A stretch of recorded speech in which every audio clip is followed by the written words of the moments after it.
Hey, Deep Chatters, I'm Leah Morris here with my co host Jennifer Butler, and this is Deep Chats Podcast, where we have raw discussions about real life.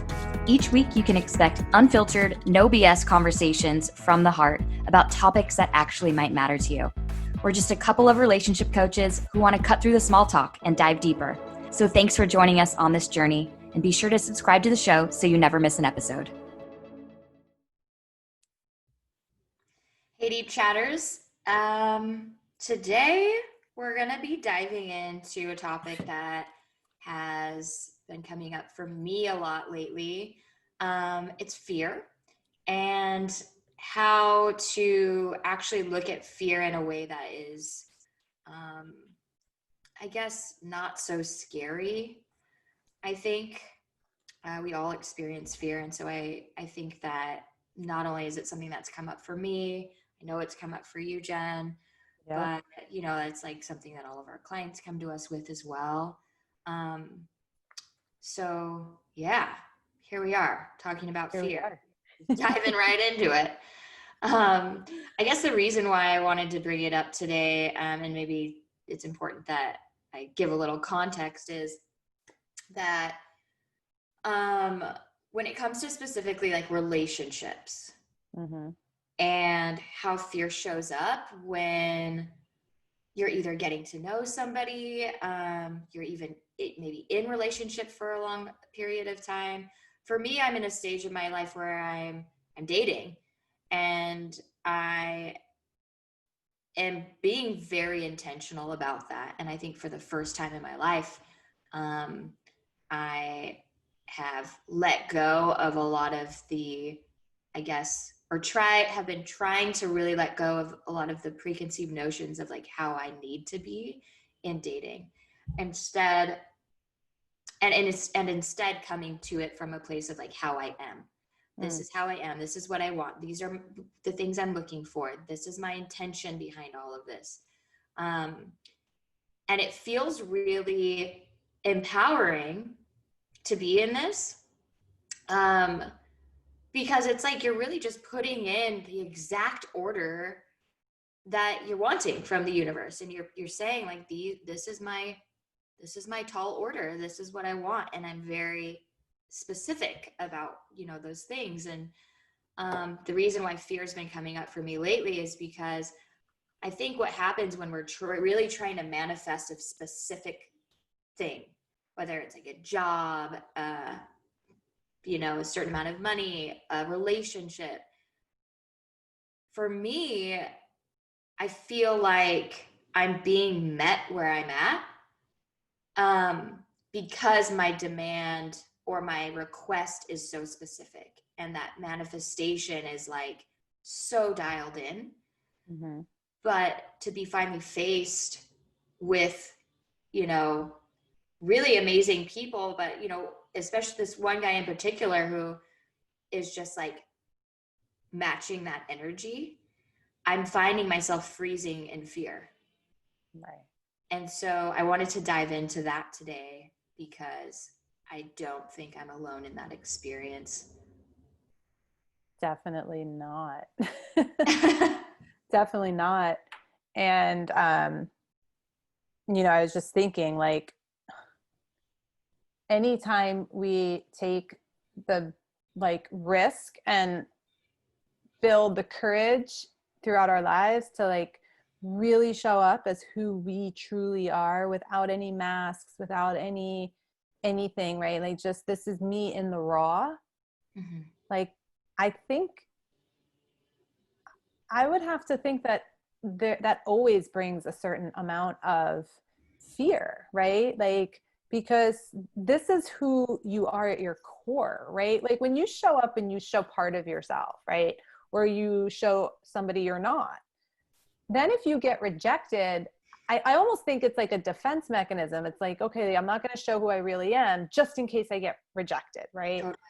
But if you're like, I'm just going to show up as a fully exposed human being, and then you get rejected, which might happen, right? Will probably happen, especially because then it's like, wow, like that's intense. So I think that always brings a level of fear. But gosh, like what reward. And I imagine that as you like do it more and more, maybe that fear lessens, but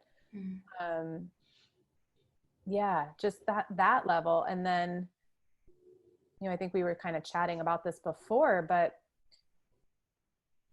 you know, when you've come through a relationship like we have, relationships, I'm not sure I've ever really had a healthy, no, romantic, you know, intimate relationship or whatever, long term. I don't know that you know what healthy feels like, right? And so maybe that fear when someone's like meeting you there and you're like, wow, like this individual is actually like meeting me here and I can feel the fear. Maybe that fear is just really like this powerful guidance, right? This like important information. And it's like there with this beautiful like lesson of you're supposed to go slow, right? You're supposed to like let it Notice. unfold. Yeah. Like learn about the person. You know, we talk about trust and I think sometimes we're like, oh my gosh, like is, you know, I trusted this person immediately. But why? Right? Like, doesn't it take time to earn trust? The only way to know if you can trust somebody is if they are consistent over time. So you can't know if you can trust someone unless you sit back and watch, observe, right? Yeah, I feel like trust is interesting because I feel like trust is the opposite of fear. Right. In a lot of ways, you know? Right. So it's almost like I wonder if, now we're going to get all deep here, deep chats. Okay, so I wonder if then when we are jumping in, right, when we don't feel that fear and we're all like, we're just like swooped up, immediate trust, right? Like that's the unhealthy piece, right? Like that's it's almost like, what if the fear is the health, right? Because what if it's the fear and maybe it's not fear, maybe that's just how we're experiencing it, but what if that's the thing that is trust? Like, what if that is the unfolding of trust? Is having the fear and having it be something that's making you move slowly. Be curious. Like, what reframe the words, like the terminology, right? Because fear is like, right? Like, right? But what if it's not? What if it's wisdom?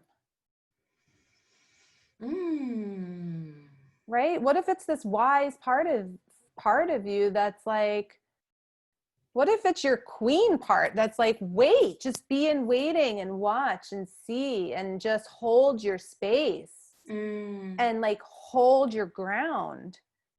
So like, what if it's power and not fear? Like, what if that's your power and you're labeling it fear? I think you're right. I think you're onto something because like, okay, just I've always I've never okay, using like a double negative. I've never not been scared. Right. I've always been completely trusting, jump right in. We're good. Like, you want to love me? Cool. Let's do this.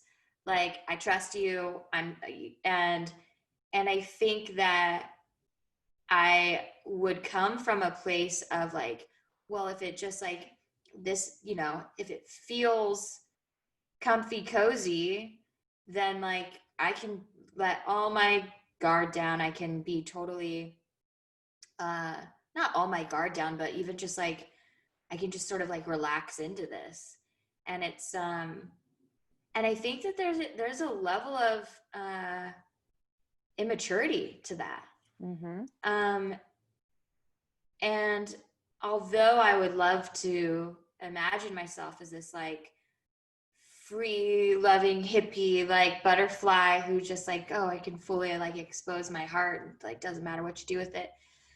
I think like as I've grown and like gone through these experiences of like being married and having my heart broken and dating people who are not emotionally available, um, I would be unwise to not take all those experiences and say, hey, be more careful next time.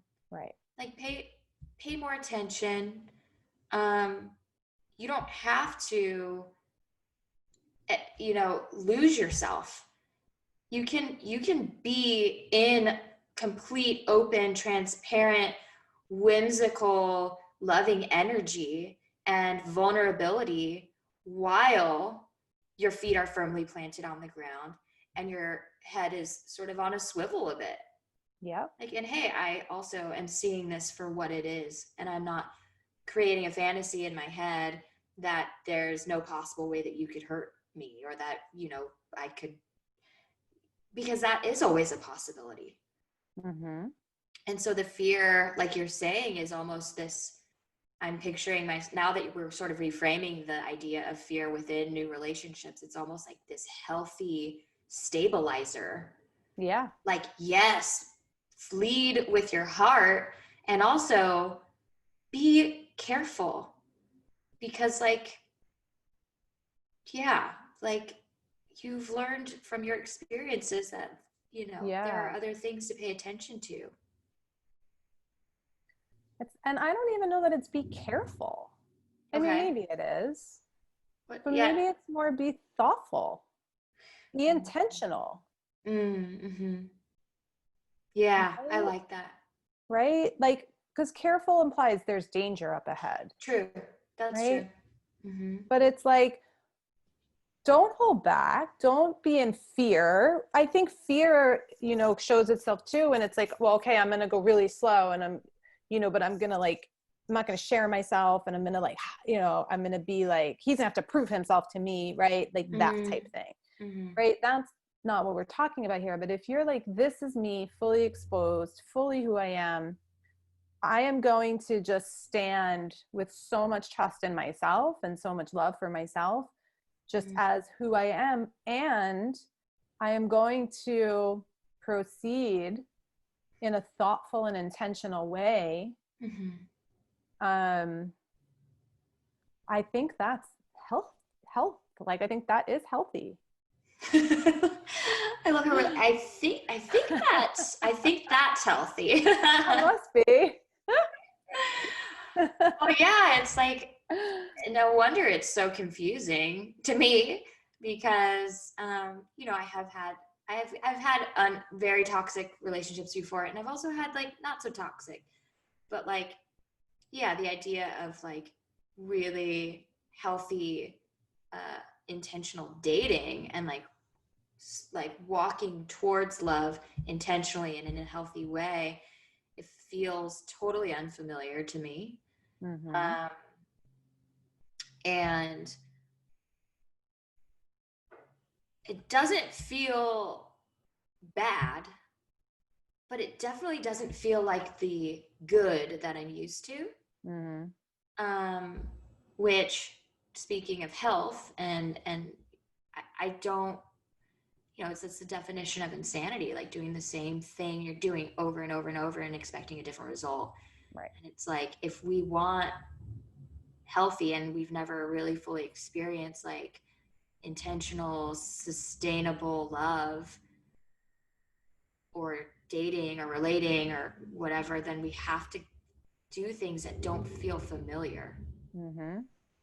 Right. and to continue to like stand in that. And I think that's where I'm at now too, is like not only is there fear, there's also like this, what is going on? Yeah. Like, what's this kind of connection? Mm-hmm. And I don't know what to do with it because I've never done anything with that before, and unless it's been like friendships. Yeah. So I feel like I'm really not, leaning into the fear, but in a thoughtful way, for sure. Right. I like that reframe. Yeah. Yeah. And I love what you're saying. Like, and I don't think we think about this, right? Like if we've only had, you know, unhealthy relationships or even just relationships that, you know, just didn't feel good, right? Yeah. Like,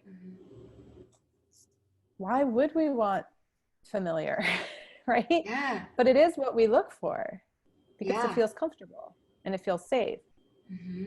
even if it's not actually safe, right? So, Mm-hmm. Mm-hmm. so You were talking yeah. about, weren't you talking about like that trauma bonding? Oh yeah. And I feel like I've read this so many places, so I can't even quote somebody, but this is not my wisdom. This is Mm-hmm. somebody's wisdom, multiple thought leaders. But I've read multiple places, right? Like that feeling when you meet someone, like all the sparks go off, right? And like your heart explodes and it feels like you're home and like, oh my God, is that part of you, that trauma within you finding a home, finding safety, finding something it recognizes. Mm-hmm. And that's not to say, right, like that people don't have these Sure. amazing magical moments, right? But I think the difference is when somebody has an amazing, so I think the difference is, so like a healthy person, I don't want to say healthy person, but somebody who's only experienced healthy relationships and is emotionally intelligent and has all these healthy dynamics, knows how to set boundaries, like that person, right? Mm-hmm. In attachment theory, right? That's what is that? That's the Secure. secure, right? Mm-hmm. Let's do it that way. So, because I don't want, there's no bad or good or judgment here. Mm-hmm. So if you're a securely attached person who is like, whatever, you know, spot on with all that stuff, and you have these sparks go off, right? And you're like, oh my God, this is amazing, right? I fell in love the second I saw him. You're still holding yourself in this space of, okay, that felt amazing. Let's see what happens now. Let's see where that Mm. leads. Let's see as it settles, as Mm. it, you know, like, does that stay? Do we grow? Like, you have that moment, but you still don't like abandon yourself over to it or lose yourself in it. Whereas I think if you have somebody who's only experienced unhealthy dynamics and has never known what secure attachment feels like, you have that moment and you're all in. And I can speak from experience for me. Like I've had that moment so many times and I've just given my heart completely over and completely lost myself because the magic of that moment. Mm-hmm. So, and I know now that absolutely was my trauma, like finding something Mm. familiar and feeling safe in that. And because familiarity feels good. Mm-hmm. Mm-hmm. Yeah, and I think when you're not securely attached, there's this idea of like someone else like answering what it is that you need Right. and being able to heal your wound and to save you. And so Mm-hmm. there's like this idea of having those like monumental, like explosive moments and it being like, oh, finally I am healed. Yeah. Finally, I'm getting the thing that I didn't get when I was growing up. Finally, like my prayers have been answered, and it's like, I think I love what you said about like being secure and still having those beautiful, like explosive moments, because I think the opposite of like not being able to experience that at all is sort of avoidant, or Right. like, there's like too many walls and you're not like fully allowing yourself to soften into each moment. But to know that that's just a moment, and then Mm-hmm. to ask, okay, how does this settle in Yeah. over time? What does this mean? What other ways am I able to know this person more deeply, instead of it being like, I'm saved, all, everything is right in the world now, like, and it's all hinged on you providing that for me in this moment. Yeah, Very well, there's different. something you said in that too, which is like, I think the difference is someone who's like, someone who is secure, that moment is a moment, right? And then it's like, okay, that was this beautiful, amazing moment. I'm probably never going to forget my whole life. Let's see what it means. Whereas the other side is, oh my God, that was the most amazing moment. That must mean that this, like, you immediately give it meaning, Mm-hmm. right? It's like all of a sudden you like give it this meaning without ever seeing what does it mean, right? Mm-hmm. So I think that, like, that distinction right there is huge, because we're Mm-hmm. very quick to be like, well, this must mean that, right? Like, Mm-hmm. but just waiting. I think, and looking at it this way, I think that that is more reflective of fear. Right. Like where Yeah. I'm standing here and sort of like being thoughtful and intentional about things and like settling in to the information as I'm receiving it feels less like fear now that we're talking about this, and the putting meaning where you don't need to just because you feel like you have to, Yeah, that feels more fearful. absolutely. Because Yeah. it's terrifying to be in uncertainty. Very Mm-hmm. uncomfortable. I mean, no matter Mm-hmm. how spiritually evolved you get, uncertainty feels uncomfortable. Mm-hmm.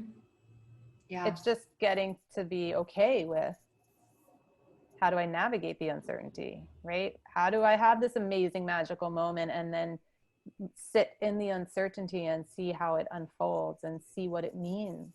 Mm-hmm. It might mean nothing, Yeah. right? It literally might mean nothing. Yeah. It might mean this is an amazing memory I'll have my whole life and that's it. Yeah. Mm-hmm. Yeah.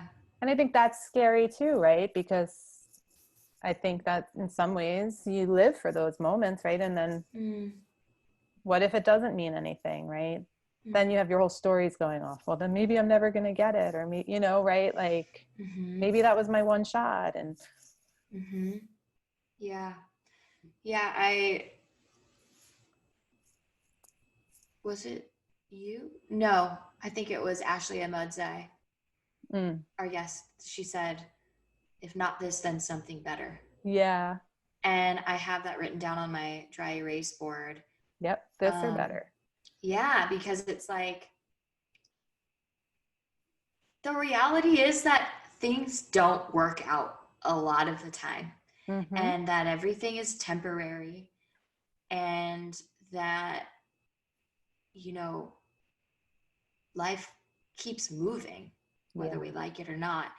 And so to look at our experiences, and even the ones that, don't meet the expectations or don't end up how we thought they might or we hope they might, to always look at that as like, okay, well, I'm going to let go of that and then look forward again. Yeah. Um, I think that takes a lot of courage, because it's really deciding to get back on the bicycle over Mm-hmm. and over and over. Learning each time you get back on, a new way and a better way to ride. But yeah, like knowing that you could also potentially fall again, Mm-hmm. and that's gonna hurt. And then you get back up. Yeah. That's resilience, emotional resilience. Exactly. Mm-hmm. Yeah, exactly. And that emotional resilience, I mean, if you think about it, the more resilient you can get, whether it's, emotional resilience, well, which is a component of, but that resilience in relationship, right? Like, the more emotionally resilient you can be, then, I mean, it's got to impact your joy and everything. And then in your relationship, the more resilient you can be as a couple, Mm-hmm. impacts the joy of your relationship. That's a whole nother component of the fact that you just said that, because there's two individuals that need to have emotional resilience. Totally. And then in the partnership, the resilience that they have together to manage the ebbs and flows of life. Isn't that Gottman, I think, says that the number one indicator of a successful relationship is how well couples manage conflict. How resilient are they in coming back from conflict Mm-hmm. and mending conflict? And, Mm-hmm. you know, according to their studies, that's how you predict whether or not relationships will last. Because we always have conflict. I think people are like, oh, you know, it's the couples who never fight, or, right? No, it's the couples who do disagree, who do hit on each other's edges, right? Who do challenge each other to grow Mm-hmm. and are resilient from that and get bigger from that and get closer from that. Mm-hmm. Yeah. Yeah. That's the goal. Yeah. That's the dream right there, is to, because developing that resilience in the face of challenge is just a confidence builder and a trust builder of, Mm. like, you know, there is nothing that could tear this bond apart, because we are able to manage and deal with and communicate clearly when we're in conflict. Yeah. Which ties back to what we were saying, is when you're, you know, a secure person, you're not giving all this meaning to the conflict, right? You're having a conflict and then you're saying, okay, that was a moment. Let's see what it means. Let's find out what it means. Let's discover together what it means, right? We're not like, oh my God, that must mean, you know, we got into this fight. He doesn't love me. She doesn't, you know, trust me, whatever, right?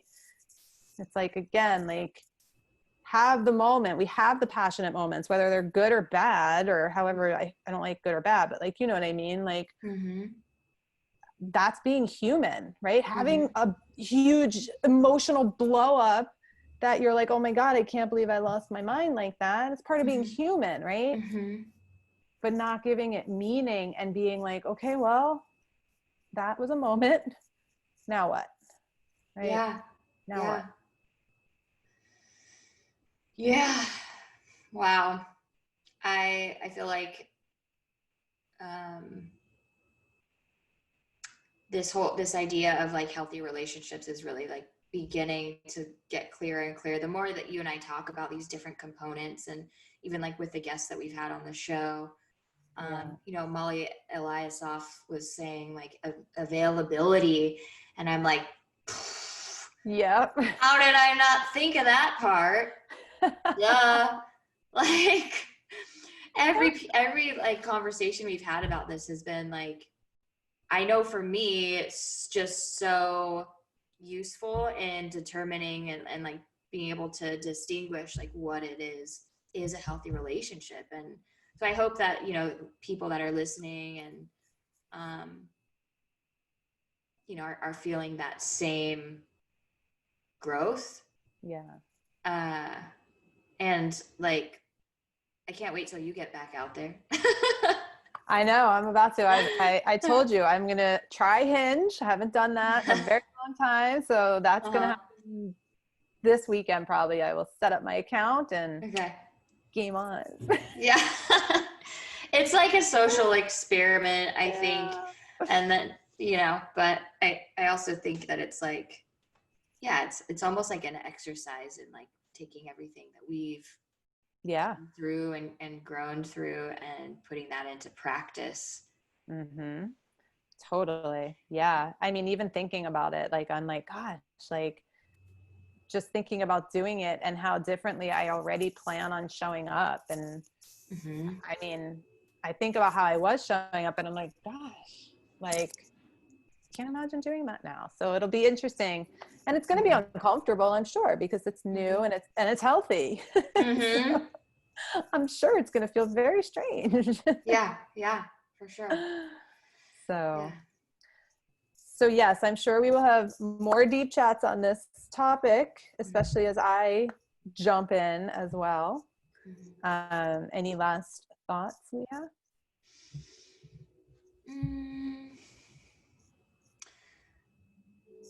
I would say that, I guess, especially when you've been in like unhealthy relationships, um, you know, there's this like hyper awareness or hyper sensitivity to like yellow flags. And there's just this, I know at least for me, that's been a big fear point for me, is like, you know, where are the flags? Where are they? Yeah. Almost like searching around for them a little bit. And I think that part of being able to also distinguish and keep your heart open and soft in dating is to understand that, yes, you are capable of like seeing yellow flags, red flags, but also that story, that's an old story too, of like not trusting that I can see them. And so sort of almost overcompensating for the lack of trust that I have in myself to identify and communicate and potentially walk away from things that aren't in alignment with me, because I wasn't able to do that so quickly in the past. And I ended up, you know, with a lot of wounds. And so just, I guess, this is a reminder for me as much as it is for anyone listening, but to not lead from your wounds.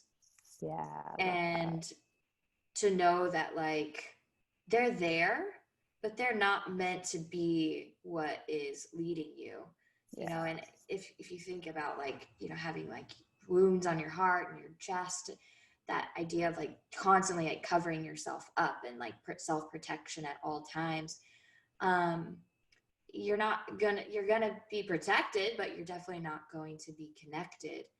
And so being able to sort of like let your arms down and say, these wounds are here as teachers for me, and I don't need to be in defense all the time. Like, I trust myself to protect myself when needed. And I'm just going to be super thoughtful about, you know, the connections that I'm making. I guess, I don't know if that was like a parting word or anything, but that's kind of like right now, this is like my message to myself. It's brilliant wisdom. I actually wrote down a couple things there. And I guess what I would say too is like, be careful of the meaning you're assigning things too quickly, right? Like a flag doesn't necessarily mean abandon ship, right? A flag means get curious, ask questions, dive in. What does this mean? What is, you know, is what I'm seeing, or is it a reaction from a past trauma, right? You know, again, like, so even in that situation, like, don't assign the meaning, get curious and trust in yourself that you can find the meaning, right? Like the meaning will be revealed. So I guess that would be my thing. Like, if you notice yourself immediately, like going to that meaning piece, like, interesting, right? Like, get curious instead, see what happens, hold your space. Yeah, I love that. I think that's definitely queen energy, king energy. Yeah. For sure. Yeah. Awesome. Well, to all the queens and kings out there, there's many of us. There's many. Well, thank you. Thank you, Deep Chatters. Thanks for listening to Leah and I just kind of go deep and, you know, try to solve all the wonders of the world. So we hope you guys have a great week, and we will be back next week with more Deep Chats.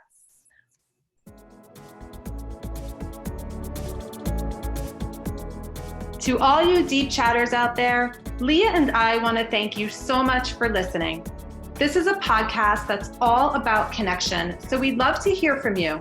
Connect with us on Instagram at Deep Chats Podcast. And if you haven't already, please go to iTunes to rate and review us. Every review helps other Deep Chatters just like you be able to find this podcast.